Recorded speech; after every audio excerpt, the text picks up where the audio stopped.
Olá, sejam muito bem-vindos ao Amplifica Cast. Hoje eu tenho uma convidada especial seguindo a nossa sequência, entrevistando mulheres empreendedoras e executivas. Eu estou aqui com a Paula Caixeta. Ela é uma empreendedora do setor de tecnologia e segurança cibernética. Então a gente vai contar a história dela, como que ela fez uma transição de carreira e como que a experiência profissional dela ajudou até ela chegar onde ela está hoje. Seja bem-vinda. Obrigada. Um prazer falar aqui com vocês, contar um pouco mais sobre minha jornada empreendedora e obrigada aqui por dar esse espaço para o empreendedorismo feminino, porque é super importante. Legal, a gente está fazendo nossa corrente aqui de... E eu tô aprendendo bastante, porque tem vindo várias mulheres empreendedoras contando histórias assim muito interessantes. E eu aprendo sempre com os episódios com as mulheres. Então, se você é uma mulher empreendedora e quer contar a sua trajetória aqui no Amplifica Cast, seja a nossa convidada. Só entrar no nosso LinkedIn e mandar uma mensagem lá.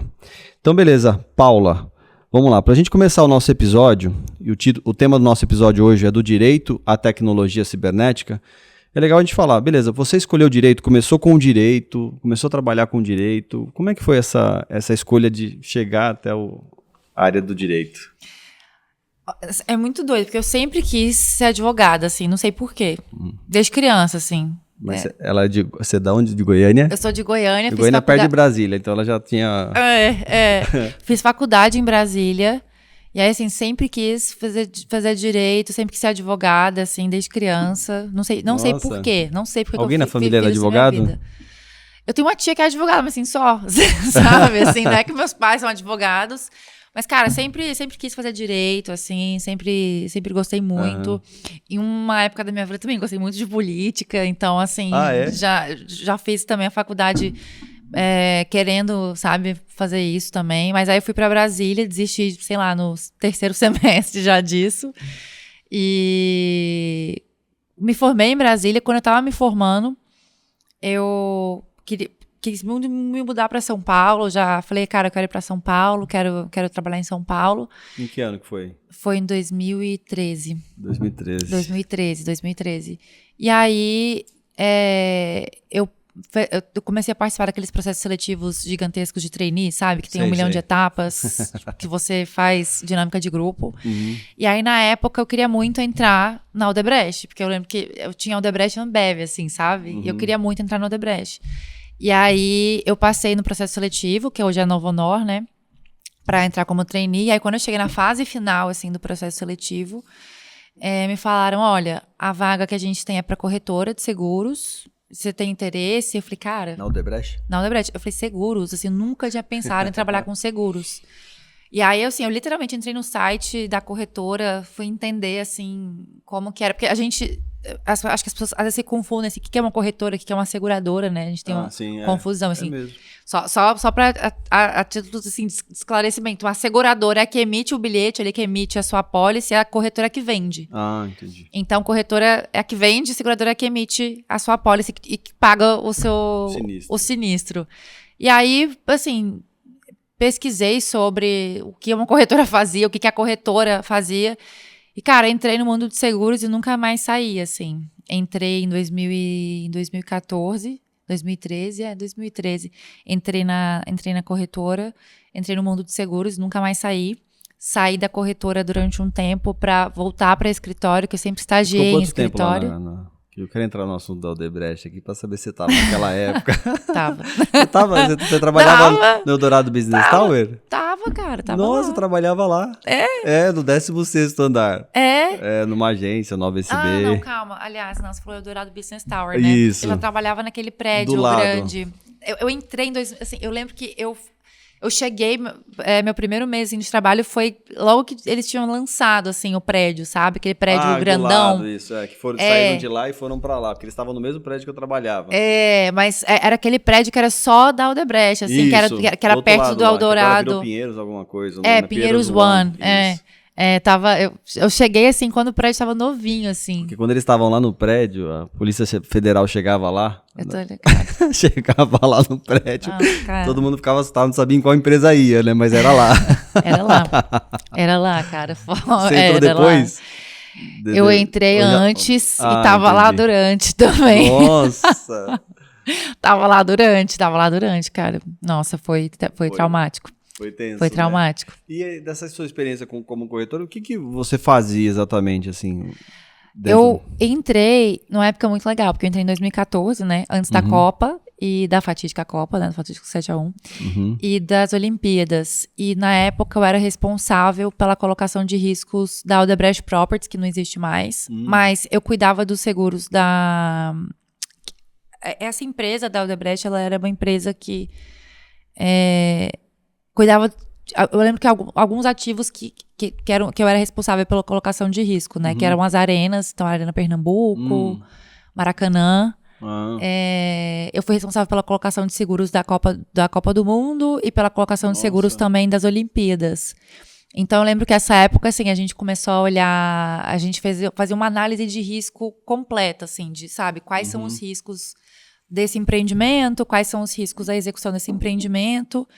E a gente contratava tanto a pólice para a fase da construção, né, de obra, que esse tipo de apólice chama riscos de engenharia, que é uma apólice que cobriria, por exemplo, você está construindo um prédio, você contrata essa apólice, se acontecer algum acidente, ele cobre esse tipo de prejuízo. E tanto para a apólice de riscos operacionais, que riscos operacionais é uma apólice que com certeza esse prédio tem. Toda essa uma apólice de seguro contra incêndio, sim. A primeira coisa que a gente pensa, né? Mas para grandes riscos, assim, para grandes empreendimentos, você tem uma gama de coberturas, né? Então, assim, um exemplo, responsabilidade civil de evento. Se acontecer alguma coisa no evento, durante a vida ali daquele empreendimento e se algum terceiro for prejudicado, por exemplo, entrar com uma ação ou você tiver que indenizá-lo por algum dano ocasional, esse terceiro... Você tem essa cobertura na apólice. Então, assim, seguros, a gente... Complexo, né? É mais complexo, assim, do que a gente... Você lida com algo também, a princípio, que é tangível, mas na hora de calcular não está acontecendo, né? Exato. Você lida muito, assim, eu acho muito interessante, porque você realmente, eu acho que você se aprofunda, assim, nas coisas, sabe, assim? Em todas as possíveis probabilidades de algo dar errado. Exato. Exato. Mas é legal porque, assim, você acaba estudando muito... Eu gostei muito dessa área porque você acaba estudando muito, assim, como é que as coisas funcionam, sabe? Você tem um olhar muito holístico ali para entender... Quando você estuda risco, você... Sim. Você acaba entendendo como é o funcionamento das coisas, né? Então, parece muito chato, assim, é uma palavra muito não sexy, assim, mas seguro eu acho muito interessante, sabe? Eu acho muito legal. Você paga pensando em não usar, né? Mas quando você paga, quando você precisa, é bom ter, né? E eu lembro quando eu fiz eu fiz na FIAP, MBA em Gestão e Governança em Tecnologia da Informação. Que legal. E uma das disciplinas era Segurança da Informação. Então tinha que fazer a matriz de risco de problemas, crime cibernético, coisas que poderiam acontecer. Então isso me deu também uma visão de pensar nas possibilidades. Eu lembro quando eu participava de alguns projetos que eu levava na época para o meu diretor aprovar. Aí eu levava lá um projeto, esse projeto aqui vai custar X milhões de reais. Nós vamos investir nessa segurança, nisso. Aí ele, tudo isso? Aí eu falava, tudo isso. Aí, não, a gente não tem caixa, não vamos aprovar isso agora no momento. Eu falei, tá bom, mas o risco é esse. Endereçava o e-mail e deixava a bola com ele. E automaticamente eu estava tirando ali da minha responsabilidade todos aqueles riscos que eu tinha mapeado, né? Essa é a melhor coisa, né? Você fala, cara, se você não quiser fazer nada, tudo bem, mas tá aqui com você. Tá aqui, ó. Se não fizer, vamos ter esse impacto, você pode assumir. Eu não quero assumir mais. Então, essa coisa de transferir também o risco é importante. E é legal a gente conversar sobre esse seu trabalho na Odebrecht, na parte aí de corretora, né? Corretora de seguro. E essas análises que você fez, porque isso também foi trilhando um pouco a sua jornada até você chegar, a gente vai falar um pouco da sua empresa, do seu novo empreendimento, sim, mas isso foi te dando também experiência. Mas nessa época que você já olhava do ponto de vista de tecnologia também, ou não? Ou era mais relacionado à engenharia, operacional, civil? Você sabe que eu fiz uma cotação de apólice de seguro cibernético em 2015? Olha. Mas é algo que a gente já colocava a gente, sendo super sincero, assim, há 10 anos atrás, não é algo que a gente colocava na matriz de risco, assim, sabe? Hoje tem que colocar. Você tem que colocar. É aquela coisa, é exatamente o que você falou. Você toma uma decisão. Se você quiser ignorar esse problema, você pode ignorar, sabe? Só que ele tá na mesa. Não, e né? até quando você... hoje a gente vende serviço, né? De gestão de site, enfim, e desenvolvimento de site. Quando você olha os projetos, a gente considera um escopo de segurança ali dentro daquele projeto, mas se a pessoa vai andar de carro blindado, se ela vai andar com segurança, tudo isso tem um custo, né? Quanto mais camadas de segurança você vai implementando, maior vai ser o seu custo. E muitas empresas, elas acabam negligenciando esse investimento, né, em segurança, porque acham que naquele momento aquilo não é importante, porque vai deixar o projeto com um custo um pouco maior. Qual que é a sua percepção disso, assim, da visão de quem contrata, de não olhar segurança e só ver quando o problema acontece? Falando de segurança da informação. Eu acho que a primeira coisa é, realmente, algumas empresas ainda entendem que isso é um custo, não é um investimento, isso, né? É um investimento, né? E isso é um investimento, porque o que você está deixando ali de investir em segurança, você vai penar mais tarde ali de uma forma que você não vai gostar de lidar com aquele custo real, né? Que é quando acontece um incidente. Então, hoje, sinceramente, é uma questão de tempo só a gente sofrer um ataque. Assim. Eu acho que a nível pessoal... Sim. Acho que todo mundo que eu conheço teve o celular clonado, assim, teve o WhatsApp clonado. E eu acho que hoje o problema de cibersegurança é um problema muito de engenharia social, de engenharia social da sua empresa, assim, sabe? Você... olhar os dados, quem está usando os dados. Só que é uma questão cultural, assim, que muitas empresas dormem no ponto mesmo, assim, sabe? De, cara... Você muda a sua senha quando você contrata um novo... Frequência, né, de atualização de senha.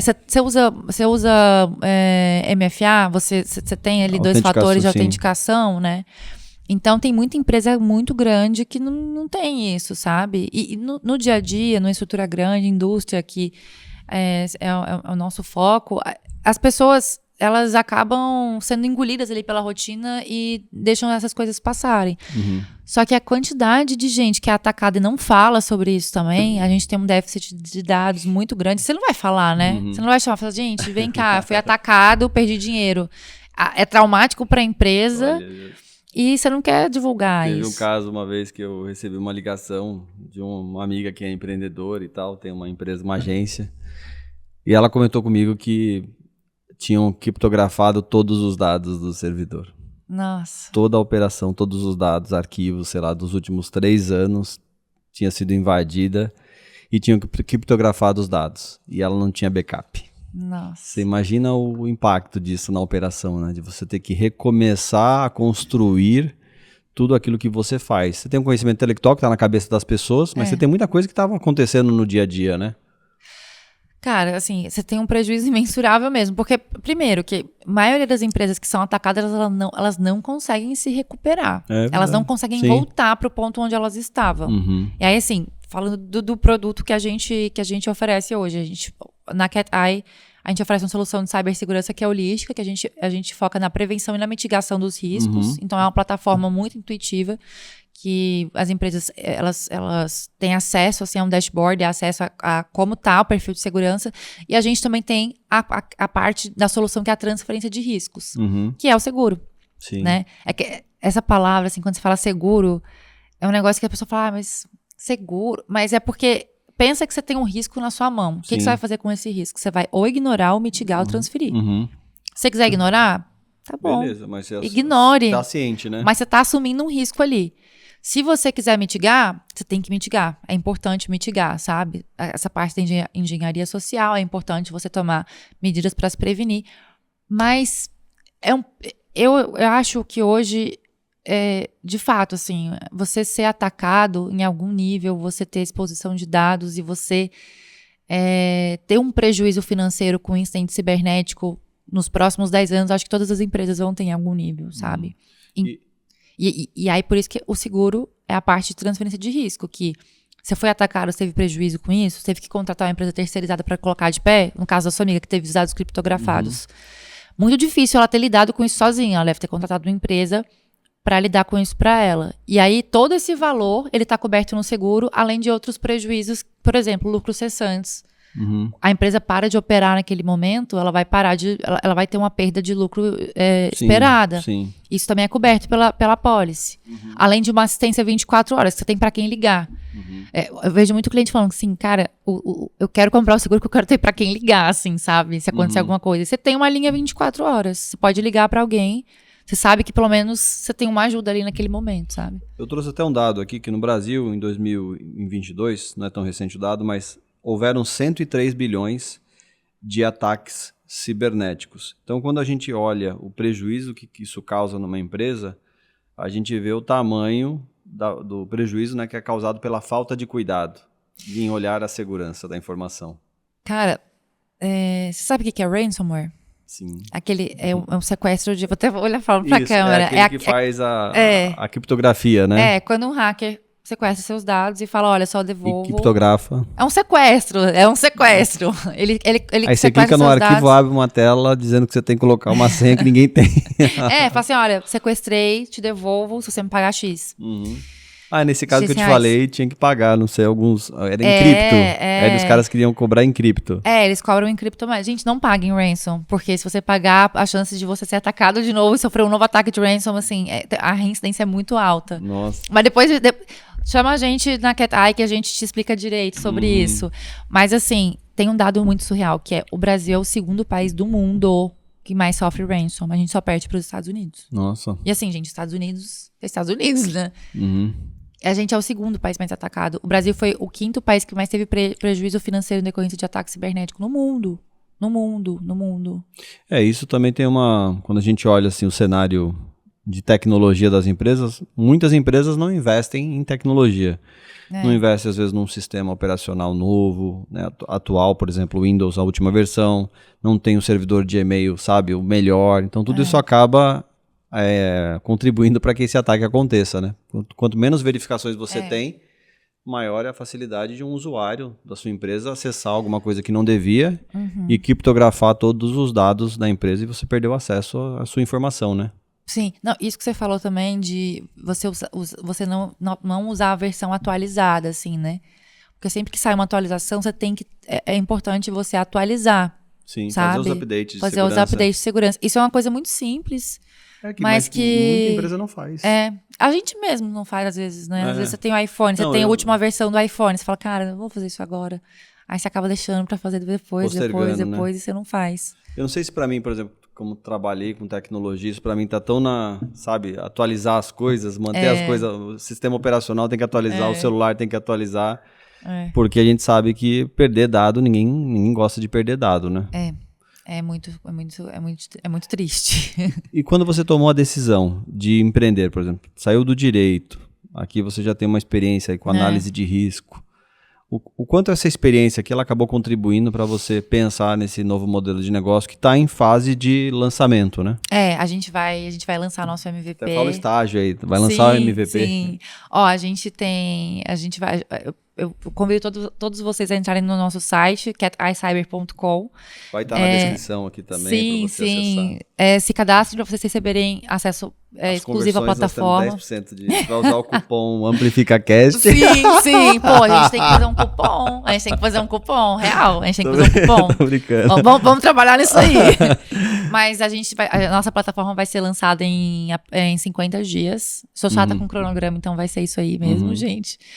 E aí a gente está lançando o nosso produto, a gente está em fase de lançamento do MVP, em startups, né? A gente é uma startup early stage, então a gente está lançando o nosso produto em 50 dias, a primeira versão da nossa plataforma. Convido todos vocês a entrarem e experimentarem a versão grátis, para vocês terem mais uma noção melhor do risco de vocês. Você sabia que esse podcast ele é da Amplifica Digital? Se você ainda não nos conhece, acesse o nosso site amplificadigital.com.br e lá você vai conhecer um pouco sobre o que a gente faz, os nossos serviços, o que a gente entrega para o mercado, para empresas de diferentes segmentos. Você também vai ter a oportunidade de conhecer o nosso portfólio, os nossos cases de sucesso. Você vai ter a oportunidade também de falar com um de nossos especialistas. Te convido a acessar agora amplificadigital.com.br e se você precisa de um parceiro estratégico para te ajudar nas ações de marketing digital B2B ou B2C, fale com a gente e agende uma reunião agora.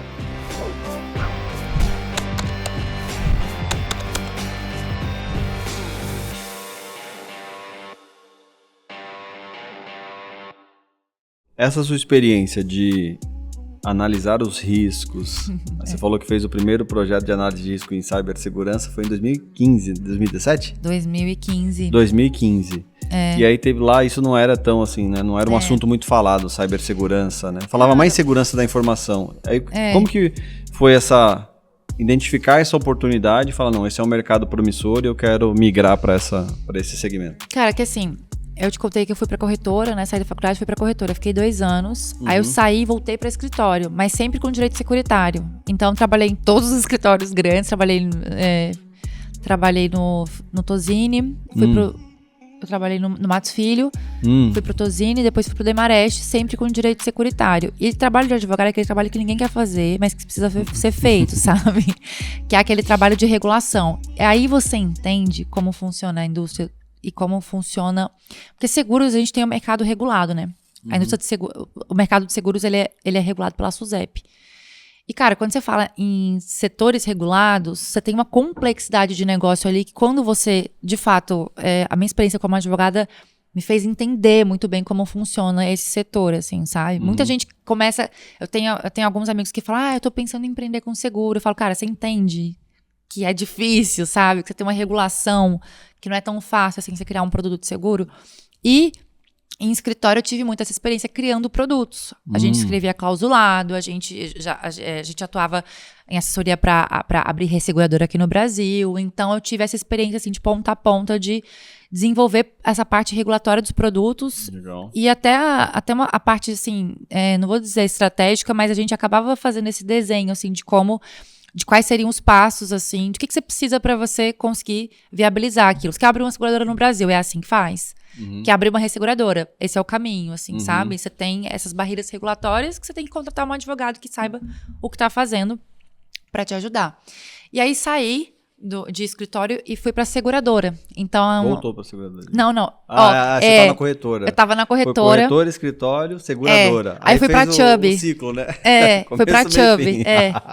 E, assim, o que eu mais gostava de fazer em escritório era regulação de sinistro, que é quando dá problema, se acontece o acidente, e aí a seguradora analisa o seu pleito ali, né, e vê se paga ou não paga. E tem toda uma complexidade nisso aí também, né? Esse é um problema que todo mundo passa. Normalmente, quando contrata, você não passa por isso.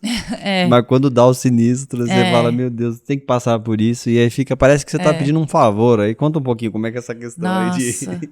Olha, eu quando eu tava em escritório, eu sempre trabalhei com grandes riscos. Então, acidentes, eram sinistros, assim, muito grandes. Muito, muito, muito grandes. Em escala, assim, de milhões? Sim, muitos milhões. Qual foi o maior já que você já trabalhou? Conta aí. Olha, o maior que eu já trabalhei foi uma class action em Nova York, que era um seguro de D&O. Para te explicar como é que é esse seguro de D&O. D&O é uma sigla para Directors and Officers. É um seguro de responsabilidade... Das ações dos diretores e dos executivos. Então assim, você é diretor de uma grande empresa. Se você for processado numa pessoa física por algum ato de gestão que você cometeu naquela empresa, tem um seguro que cobre. Na empresa que eu trabalhei, eu lembro que eles tinham esse seguro. Para grandes... Para os executivos e para os sócios. Para executivos, assim, de alto nível, quase sempre eles exigem até mesmo, isso para... porque realmente, se você for processado por algum ato de gestão que inclusive, você faça durante... Inclusive, isso é análise de risco, né, da empresa, né? Total. Esse seguro é muito importante, muito importante. E a empresa era em Nova York? Era, na verdade... Era brasileira, mas... Não, era a Petrobras. Tá. Então, assim, foi uma class action da Petrobras contra... Como que aconteceu essa class action, né? Porque quando veio a Lava Jato e as investigações avançaram, né? Viram que a Petrobras, ela fraudou as demonstrações financeiras de 2014 e 2015, que houve esse... As demonstrações financeiras não estavam corretas, né? E aí, não posso nem falar fraudou, gente. Então, assim...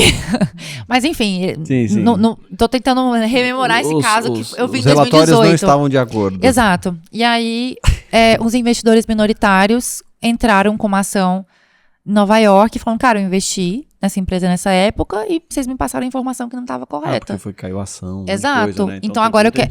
Né? Eu quero que você me reembolse esse prejuízo, porque eu confiei nessa informação que você publicou e não estava correto. Olha só. Só que nos Estados Unidos, essa ação de classe, né? Essa class action, ela vira um negócio muito gigantesco, sabe? Imagino. Porque vai entrando mais gente. E aí, essa class action... vai contando pro outro, né? Vai ter aquela especulação no mercado, todo mundo fala, não, também quero meu dinheiro, né? E eu posso falar dela porque tá... Foi público, Foi né? público. Isso tá público. Se você procurar o meu nome, vai estar lá, meu nome no processo. Mas, enfim, aí essa foi uma ação, assim, muito grande. Quantos milhões? Eu acho que na época, essa class action nos Estados Unidos chegou a $1 bilhão. Nossa. 1 bi alguma coisa. Uhum. E aí tem os limites do seguro, né? Que o seguro cobra até um limite, que eu não posso dizer qual era o limite, mas o seguro cobria até um limite. E aí a seguradora, eu tava num escritório que trabalhava para a seguradora que eu acabei indo, que é a Chubb, e cuidava dessa ação e acabei saindo do escritório para ir para a Chubb. Para a seguradora. Para a seguradora, para cuidar de sinistros de linhas financeiras. E um dos produtos de linhas financeiras, esse produto de D&O, que é um seguro para executivos, né?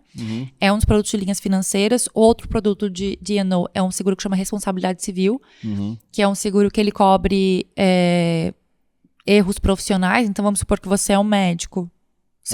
Você opera, você faz uma cirurgia, você comete um erro profissional. Seu paciente te processa. Tem um seguro que cobre esse tipo de erro. Você é um engenheiro. Você faz chama responsabilidade? Responsabilidade civil profissional. Civil profissional. Você é um advogado, você perde o prazo do seu cliente. Tem um seguro que, se o seu cliente te processar, você tem um seguro que cobre essa indenização e cobre os custos de defesa, que é o custo que você pagaria com o advogado. E um dos produtos de linhas financeiras é o seguro cyber. Então, eu já tinha contato com esse produto em escritório. Eu nunca consegui regular um sinistro de cyber. Queria muito. Chegou, assim, uma expectativa de sinistro em 2019, mas não consegui regular. E foi por muito pouco, porque em 2019 esse produto já existia no Brasil, mas era um produto para o que a gente chama de ainda é um produto para early adopters, mas é um produto que depois de 2020, que veio a pandemia, ele estourou. Em 2022, só para você ter uma noção, em 2022 eles coletaram 11 vezes mais prêmios. Pandemia, os hackers precisaram ganhar mais dinheiro. E cara, tava todo mundo em casa, né? Os hackers aumentaram a meta. Exato. Dobrar a meta. Trabalharam muito aí para pagar o leite das crianças. Então muita gente em casa, as empresas não estavam estruturadas para todo mundo trabalhar em casa, né, do trabalho. Você imagina o quanto de informação estava circulando ali, né?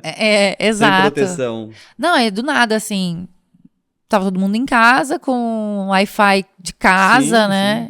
Foi bizarro. Sem uma VPN, sem nada. E aí, os acidentes cibernéticos, assim, dispararam. E esse produto também disparou. De 2019 a 2022. Quando você ainda estava na Chubb? Não, eu saí da Chubb em 2020. 2020. Eu voltei pra corretora. Voltou. Eu voltei pro meu primeiro trabalho. Eu fiz um arco aí E aí eu voltei pra lá. Inicialmente para cuidar de sinistros, mas eu acabei indo para uma outra área, uma área de produtos na corretora, que era essa área de inovação e tecnologia. E aí lá na corretora, nessa época, eu já comecei a olhar e desenvolver esses produtos, produtos de tecnologia para o mercado.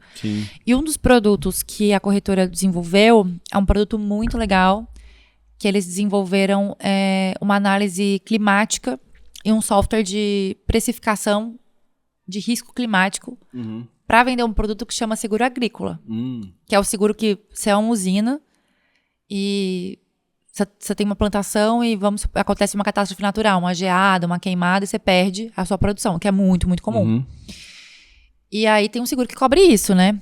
E esse seguro, inclusive, ele é praticamente obrigatório, assim, para financiamento rural. Então, assim, se você quando você vai pedir o financiamento, muitas vezes o banco ele exige esse seguro, porque você tem uma possibilidade real assim, de perda, né? E aí, se você perder sua safra, você Sim. Fica muito prejudicado. Sim, com certeza. E aí, em 2018 e 2019, se eu não me engano, você teve uma alta, assim, de sinistralidade nesse produto, porque o mundo tá acabando, né?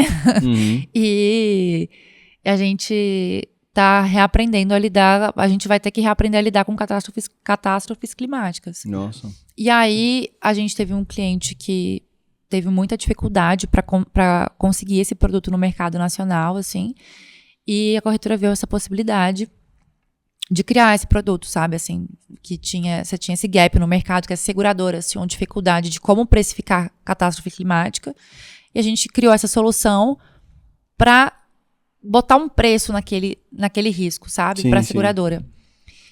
E foi com esse espírito e com essa visão que eu criei a Cat Eye, porque essa mesma dificuldade em precificar catástrofe climática, a seguradora tem para precificar risco cibernético. Então, isso que eu te perguntar. Como que é esse cálculo, né? Por exemplo, você tem, sei lá, por exemplo, tem empresas que faturam pequenas empresas, médias empresas e grandes empresas. Você tem empresas que cuidam mais da parte de segurança da informação e empresas que cuidam menos.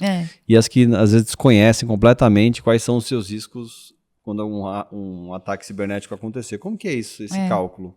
Leva em conta faturamento? O que vocês levam em conta assim, para poder calcular tudo isso? Leva em conta faturamento, número de funcionários, atividade da empresa. Depende muito de atividade. Então, assim, um dos problemas em 2022, assim, que eu mapeei, eram esses também, de atividade, sabe? Que muitas atividades encontravam muita dificuldade para encontrar a policy. Sim. Então, assim, em 2022 eu cheguei a fazer, eu acho que eu fiz 20 pedidos de cotações, algo assim, e a gente conseguiu colocar só uma policy, sabe? Muitas foram negadas porque algumas empresas estavam com um controle muito ruim mesmo de cibersegurança. Tem que ter um controle mínimo? A seguradora é aquela coisa assim, vamos supor que você quer contratar um seguro pro seu carro, mas você fala, cara, carro, né? eu quero contratar um seguro para um carro que tá sem porta. Sim. E eu deixo ele, não tem alarme, eu deixo ele no meio da rua, na rua mais perigosa de São Paulo. A seguradora vai falar, não vou te dar um seguro para isso, risco é muito alto, né? Porque a probabilidade de pegar esse carro vai ser muito grande. Então, assim, é mais ou menos esse racional que se aplica para empresas que têm um nível de segurança muito baixo. Por exemplo, que vocês fornecem ou eu preciso ter para saber o quanto, por exemplo, lá na minha empresa não tem backup, minha empresa não tem isso, não tem aquilo, né? Tipo, eu vou olhar, vou fazer uma autoanálise da empresa. Olha, tem algumas, depende das seguradoras, assim, sabe? Tem seguradoras que estão bem permissivas, assim, que já estão aceitando melhor o risco. A gente ainda tem poucas seguradoras no Brasil que oferecem.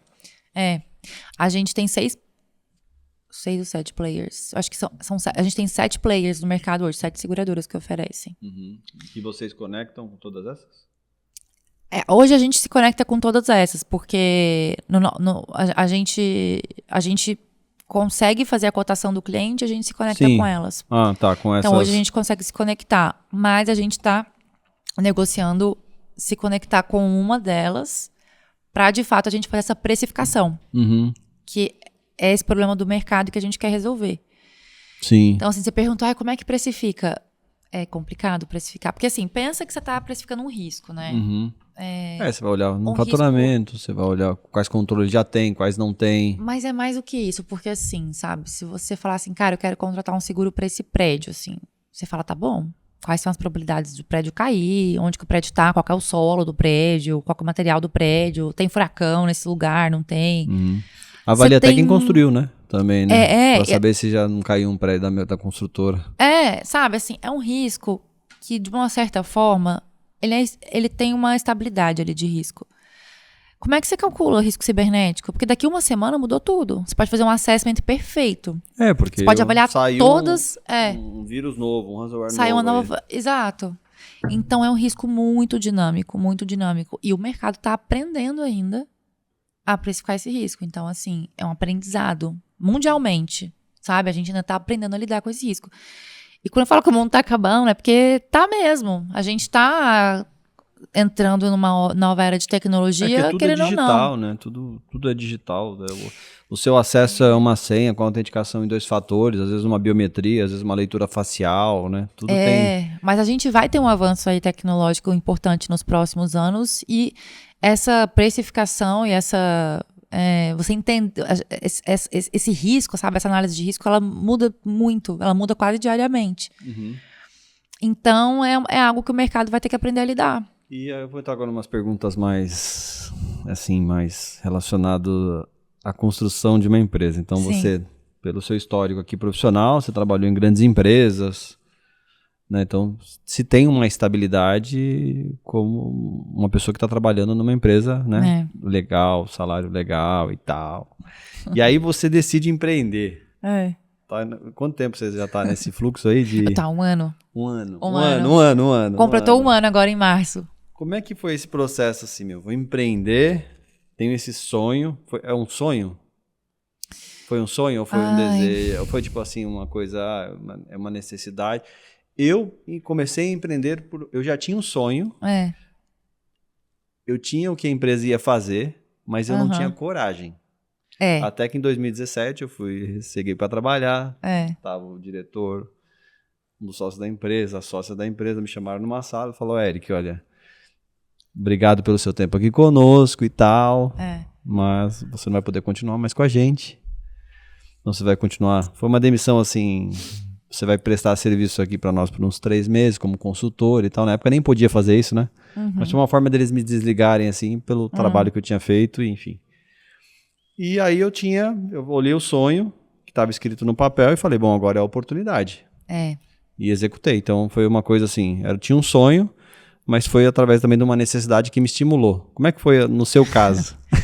No meu caso eu tive que tomar coragem mesmo, porque tava tudo certo, tava na empresa, tava com estabilidade, isso. Trabalha, ninguém te mandou embora, alguém mandou embora, não? Não. Então... Não, quando manda é mais fácil, né? Você fala, cara, tá aqui meu pontapé. Eu tenho uma frase, né, que eu vejo que às vezes a coragem que te falta é um empurrão que alguém te dá.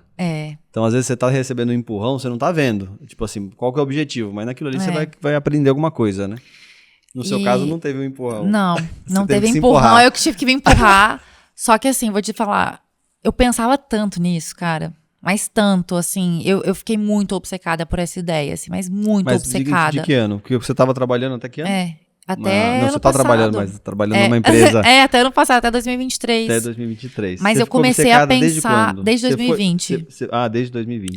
Desde que começou a pandemia. Você foi num evento, você foi alguma coisa, você estava lendo, como é que foi isso? Na verdade, eu vou te falar, esse produto de seguro agrícola, eu comecei a complexidade, né? A complexidade e o problema que ele resolve, né? Que é essa dificuldade em entender riscos. Eu comecei a viajar muito, assim, sabe, nessa ideia. As possibilidades, né? Cara, eu acho que assim, o que é seguro, né? É uma transferência de risco. E o que é o risco, né? É você entender como as coisas funcionam. E aí eu comecei a pirar demais nisso, porque eu falei, gente... Imaginar cenários, né? Nossa, tem que ser tem um trabalho criativo também, né? Vou sentar aqui agora e vou pensar em todos os problemas que podem acontecer. Nossa, não, se você fizer isso, você fica deprimido. Não, ele tá tomando bem um problema. Nossa, lembrei de um problema agora e tal. Não. Como é que é? Não, mas assim, aí eu tenho uma pergunta, você vai falar sobre isso, mas como é que é escrever a lista de possibilidades de dar problema? Eu acho legal. Mas como é que é isso? Você vai anotando, vai pensando, porque você vai pensando, vamos supor, você faz uma reunião ali com o time, né, com a equipe e tal, vocês estão lá analisando e tal, beleza, sai ali algumas ideias e tal, vocês vão anotando, mas o negócio começa... Cara, tem muita coisa que surge... Quanto mais informação você busca, né, mais problemas vão aparecendo, né? Com certeza. Tem muita coisa que surge depois que acontecem as coisas, então assim, depois que tem um sinistro, as coisas, o mercado se autorregula ali. Vou te dar um exemplo. O problema, ele melhora, né, uma situação, né, e cria um aprendizado também, né, o primeiro problema. Mas nesse caso não tinha o primeiro, né? Não, tinha já tinha muito problema. Mas você tem algumas coisas, por exemplo, boas práticas, né, você tem normas que você tem que seguir quando você vai construir um prédio, quando você vai você tem um compliance que você tem que seguir do jurídico, tudo tem, assim, você sempre tem um manual, assim, de boas práticas de todas as atividades, e com o cyber você também tem isso, né? Você também tem normas de boas práticas que você entende. Um COBIT, essas coisas, não? São certificações. Então, assim, algumas certificações que você tem SOC, você tem a SOC, SOC 2. Né? Então, assim, você já tem frameworks que você vê que, cara, eu entendo que o meu risco está reduzido aqui e não está tão reduzido aqui. Então, você tem frameworks que você já consegue trabalhar em cima. Inclusive, eu vou mandar um abraço aqui pro meu professor de cibersegurança, o Adilson. Vou mandar uma mensagem com esse podcast para você. Assista, Adilson, assista. Depois me conta o que você achou. Mas aí você tem... Só que, assim, realmente... Você vai pensando em possibilidades, assim, sabe? Eu acho que é muito tentativa e erro também, assim, seguro, legal. Sabe? E aí, você analisou os riscos de migrar de funcionária para empreendedora? Analisei. Fez a matriz de risco, deixou em casa. Falou, cara, mas agora... é que assim, vou te falar, no meu caso, não é uma decisão racional. Não é. Ó, racionalmente, minha filha, racionalmente você tá ficando doida, sabe? Então, assim, eu avaliei os riscos, mas eu acho que, cara, você pode fazer a avaliação que for, na hora que você vai pra arena mesmo, na hora que você toma a decisão e vai, sabe? Você vê que o negócio é complexo. Você vê que a coisa é muito pior, assim, que você vê que o negócio... Mas, assim, pra mim... Mas você chegou a planejar assim, ó, vou ter o dinheiro pra um ano? Planejei. Então você fez melhor do que eu, então. Não, eu comecei com zero. Planejei, mas, assim, eu vou te falar, minha vida deu um... Assim, parece que eu falei, tá, ok, eu vou sair em março, me planejei e tal. Gente, o tanto de desafio, assim, pessoal que veio. Sim. Cara, assim, eu acho que abril do ano passado foi um mês que eu falei, gente, mas não é possível, eu me planejei tanto. Eu esperei tanto por esse momento, tá acontecendo um monte de desafio pessoal. Acontece tudo. Eu falei, cara, não é possível, assim. Eu falo que quando eu tiver bilionária, eu vou contar essa história na Forbes, assim, vou contar tudo que aconteceu, porque... Nossa, foi muito desafiador, assim, a nível pessoal, assim, aconteceram desafios pessoais muito difíceis, assim, na vida. Você quer comentar um momento difícil? Não, quando eu tiver bilionário eu comento. Pode comentar, aqui é um quando eu tiver bilionário eu comento. As vulnerabilidades aqui, elas são bem-vindas. Não, mas, cara, de dificuldade, assim, familiar, assim, pessoal, sabe? Nossa, de desafios muito grandes, assim. Mas de não ter dinheiro? De desafio financeiro, sabe, mesmo, assim, que você faz um planejamento e tudo mais, e você... Acontece alguma coisa, acontece, né? Eu falei, cara, não é possível, minha vida inteira tive tanta estabilidade. Quando eu comecei a empreender, eu tinha R$0 e um CNPJ. E um sonho, né? E nenhuma necessidade mesmo, as contas começaram a chegar, e os boletos, e não pararam e tal... E eu lembro que meu irmão tinha uma empresa... Meu irmão tem uma empresa de tecnologia. Que chama T2 Software. E aí ele falou, cara, tem uma mesa lá no escritório. Aí eu comecei a alugar aquela mesa. Aí eu falei, bom, porque eu era um técnico, eu não era um cara da área comercial. Eu era um cara... Tinha estudado tecnologia, fiz tecnologia e infraestrutura na faculdade. Depois fiz gestão e governança de TI. Depois fiz cursos da Cisco. Um monte de curso técnico. E aí, quando eu comecei a empreender, passado assim os 5 primeiros meses, eu não tinha vendido nada. E era uma empresa de tecnologia na época. Aí eu falei, preciso aprender alguma coisa, preciso aprender a vender. Aí eu pegava o telefone, 50 ligações para marcar uma reunião para não vender. Comecei a estudar tudo sobre vendas para poder gerar a primeira venda. E aí, inicialmente, era uma empresa de tecnologia, mas que depois virou uma empresa de marketing. Porque tudo que eu fazia de projeto de site, essas coisas, foi surgindo oportunidades. E empreendedor, a primeira coisa que você aprende a dizer não, né? Você não pode dizer não. Não, tudo é sim. Você faço. Mas uma coisa que me ajudou, assim, do zero foi essa habilidade comercial. Foi desenvolver isso que eu não tinha. Não. Cara, é imprescindível, assim. Quando você é CEO, principalmente, você tem que ter essa habilidade. Eu ia falar skill, habilidade. Você tem que ter essa habilidade. Acho que você entender o seu cliente, conseguir vender, é o que faz você virar o negócio, sabe? Sim, as primeiras vendas, né? Isso te motiva também, né? Às vezes a gente quer vender assim, por exemplo, no meu caso, às vezes eu queria vender, eu quero fazer, porque eu tava com muita conta para pagar, eu falei, eu quero fazer uma venda grande. Mas eu entendi que eu tinha que fazer umas vendas pequenas, sabe? Para aquilo ir me estimulando a gerar vendas maiores, né? Depois com o tempo. Eu acho que o caminho do empreendedor é fazendo, assim, sabe? Você vai aprendendo fazendo, assim, cada um tem a sua jornada. Mas uma coisa que me preparou muito, assim, é que eu estudei muito, assim, sabe? Antes de abrir a empresa, eu conversei com muita gente. Quando eu falo assim que eu estudei muito... Não, leu livro... Eu fiz um curso que eu indico muito, na PM3, um curso de produto. PM3, tá? PM3 eu conheço, tá? Eu fiz um curso de produto e eu fiz um curso de growth, eu achei muito interessante, assim, sabe? Vários frameworks eu adoto até hoje. Então, assim, eu gosto muito de estudar sobre produto. Eu sou muito produteira, então, assim, eu acho que... Você gosta de PLG? Product Led Growth?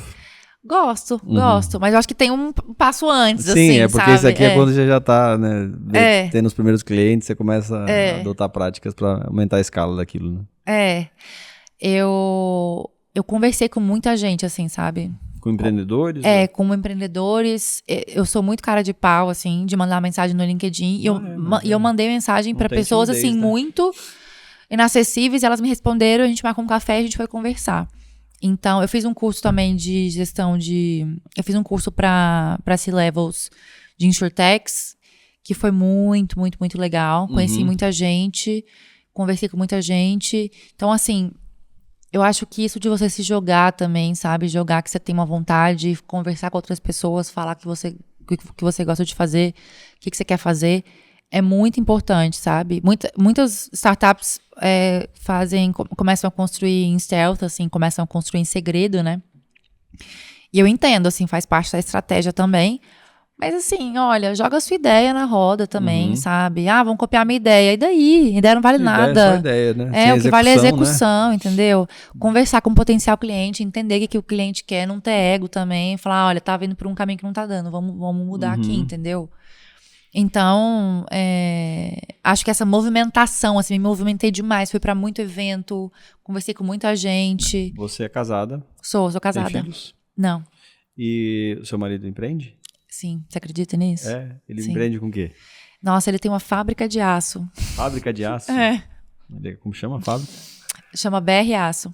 BR Aço. Vamos fazer já uma publi aqui já, tá? Pode patrocinar o nosso podcast. E aí eles é lá em Goiânia? É lá em Goiânia. Legal. Eles fazem corte e dobra, estrutura metálica. Muito doido, né? E como é que foi o apoio, assim, né?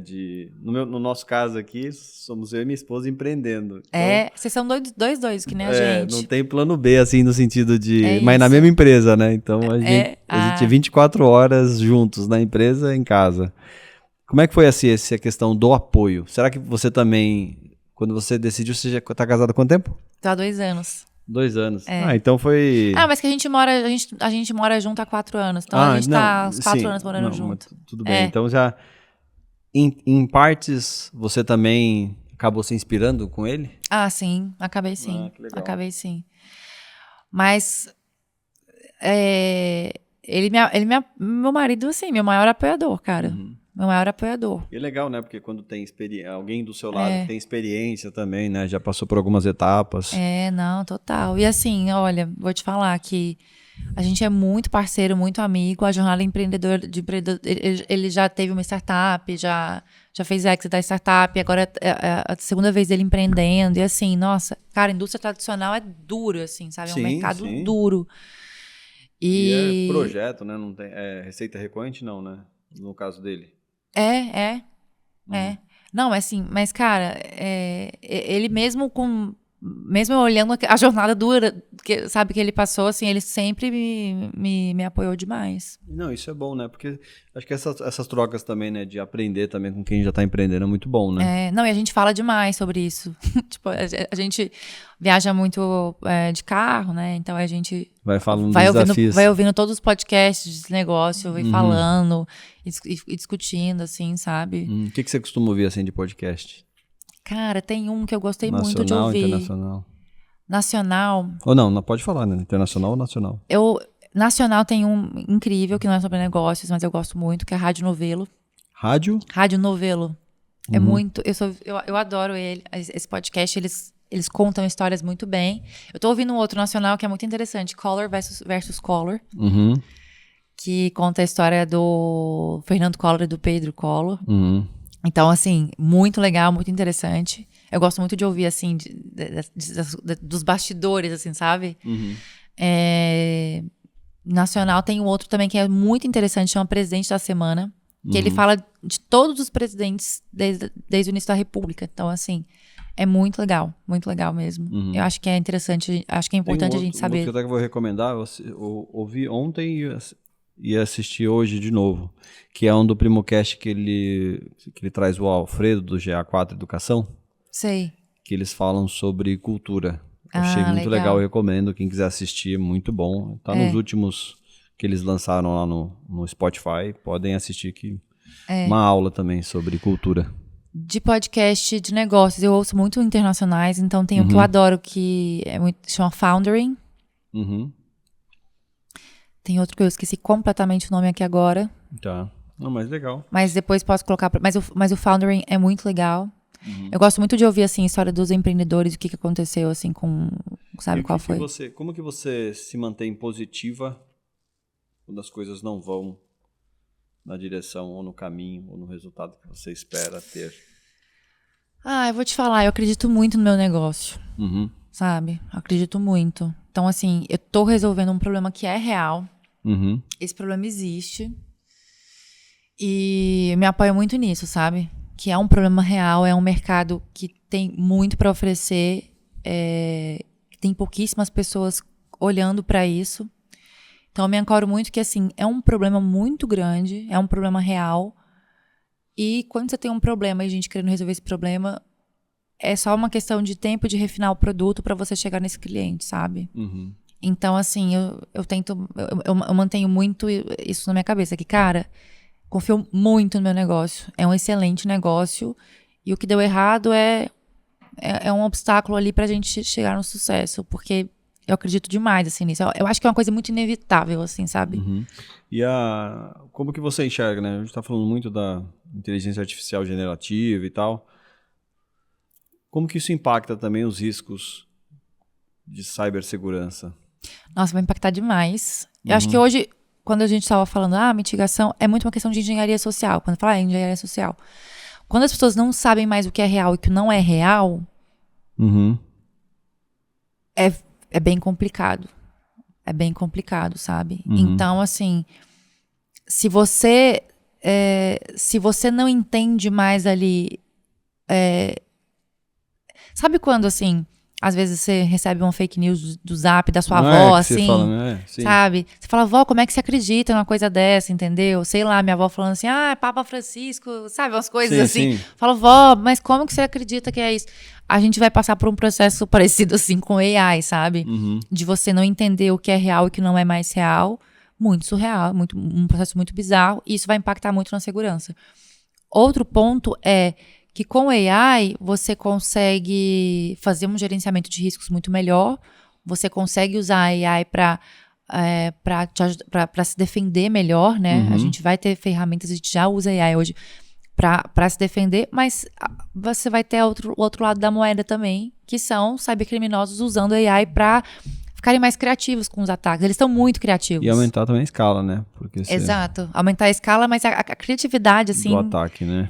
Tá muito surreal, assim, sabe? Então, eu acho que essa questão de engenharia social vai pegar muito para AI. E é um desafio que a gente vai ter que esperar um pouco para ver também, sabe? Como que as coisas vão... Em que nível, assim... que as coisas vão se desenrolar, sabe, assim. Legal. E hoje, além do que você faz, vocês trabalham remoto, presencial, como que é essa dinâmica? Remoto, 100% remoto. E o que você costuma fazer, assim, como válvula de escape? Pra relaxar e tal, hobby? Olha, eu gosto muito de receber gente em casa, sabe? Abrir um vinho, fazer uma comidinha, conversar... Sou goiana, então você vê que, assim, falar, né, ter assunto não é um problema aqui. Mas, eu adoro receber gente, trocar uma ideia, adoro receber gente em casa. Eu acho que é o que eu mais gosto de fazer. E se você pudesse dar um conselho? A gente vai falar a gente tá chegando no final do nosso podcast, mas eu quero fazer 2 encerramentos com você.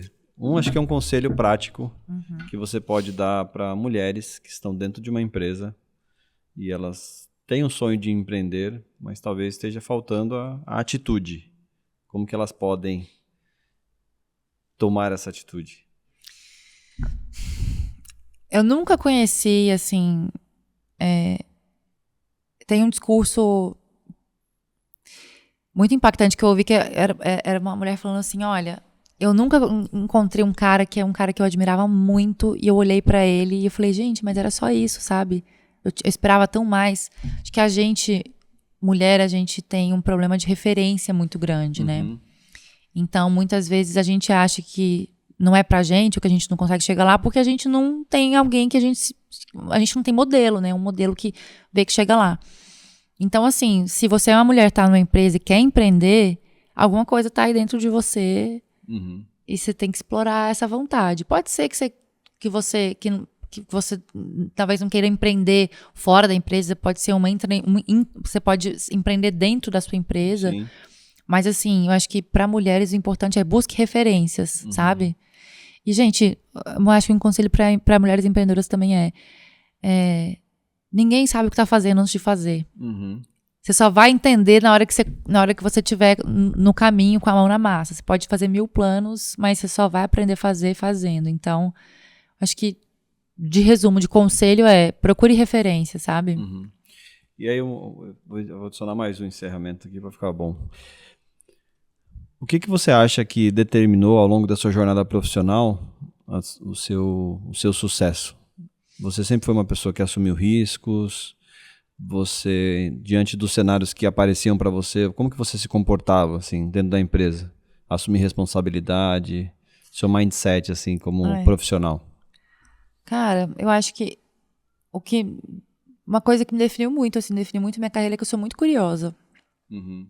E ser curiosa é legal, sabe? Te dá uma motivação, te dá uma vivacidade. E é uma habilidade muito subestimada, muitas vezes. Às vezes a gente quer... problema, né? Exatamente. Eu sou muito curiosa. Eu acho que isso que me levou, sabe, ao sucesso. De ter essa curiosidade de entender como as coisas funcionam, de entender como fazer. E executora também, sabe? Eu sou muito mão na massa. Eu quero fazer, eu já quero executar, sabe? E eu acho que também esse ritmo que eu tenho é um ritmo que eu, como empreendedora, por mais que a gente tenha as dificuldades desse caminho, é um caminho que eu consigo me moldar muito melhor, assim, sabe? Em empresa eu me sentia muito presa, sabe? Eu acho que quando você é empreendedor, você tem esse lado, caminho, né? Dessa liberdade de escolha, assim, de conseguir fazer as coisas no seu ritmo, sabe? E para uma empresa, o target de vocês, indústria? Hoje, nosso target é a indústria. Legal. A indústria. O segmento de indústrias. Qual conselho que você daria para um executivo, um dono de empresa, um diretor que esteja assistindo o nosso podcast e ele não tem ideia dos riscos que ele tem hoje com cibersegurança? Por onde que ele começa? Cara, para quem tá me assistindo e que não tem ideia por onde começar com cibersegurança, a primeira coisa se inscreve no nosso site para você ter acesso à plataforma. A versão grátis já vai te dar um panorama de como está o seu risco. E o que eu posso falar não é nenhuma dica, é assim, é um conselho. Não ignore o risco cibernético. Você tem 3 formas de lidar com o risco. Você pode ignorar, mitigar ou transferir, né? Não ignore. Porque é muito pior você ter que lidar com esse risco depois que você já sofreu um prejuízo. Então, assim, entra no nosso site, se informa de como está o seu risco e toma uma decisão a partir disso, sabe? Se você quiser não tomar uma decisão agora, é uma decisão sua. Mas não fica no escuro. Procura se informar um pouco melhor, porque muitas vezes é uma solução que pode ser mais simples do que você está achando. Ou uma solução mais barata do que você está achando, algo que caiba no seu bolso. Mas não ignore. Não ignore mesmo. Qual que é o livro que você recomenda aí para nossa audiência? Originais, do Adam Grant. Eu adoro. Eu adoro esse autor. Ele é muito bom. E podcast...